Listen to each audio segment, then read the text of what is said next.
വെണ്ണക്കണ്ണന്റെ ഉച്ചപൂജ കഴിഞ്ഞേട്ടോ.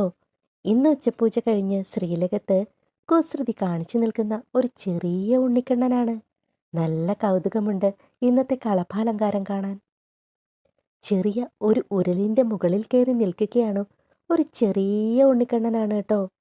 അങ്ങനെ ഉരുളിന്റെ മുകളിൽ കയറി നിന്ന് വലത് കൈയിൽ വെണ്ണയും ഇടത് കൈയിൽ വെണ്ണക്കുടം തൂക്കിയിട്ടിട്ടുണ്ട് ശാദാമ്മ. ഉറിയിൽ പിടിച്ച് അങ്ങനെ ചിരിച്ചു നിൽക്കുകയാണ്. എന്തൊരു സന്തോഷമാണ് കണ്ണന്റെ മുഖത്ത്. കുഞ്ഞിക്കാലുകളിൽ കാൽത്തളകൾ കാണാം. പട്ടുകോണകം ഉടുത്തിട്ടുണ്ട്. കുഞ്ഞിക്കുമ്പയോട് ചേർന്ന് അങ്ങനെ പൊന്നരഞ്ഞാണം ചുറ്റിക്കിടക്കുന്നുണ്ട്. ആഭരണങ്ങളെല്ലാം ധരിച്ച് പൊന്നിൻ കിരീടം ചൂടിയിരിക്കുന്നു. കിരീടത്തിന്റെ മുകളിൽ 2 തിരുമുടിമാലകളാണ് അണിഞ്ഞിരിക്കുന്നത്. എല്ലാവരും ആ കുഞ്ഞി കാൽപാദങ്ങൾ തൊട്ട് പ്രാർത്ഥിച്ചോളൂ. കൃഷ്ണ ഗുരുവായൂരപ്പ ശരണം.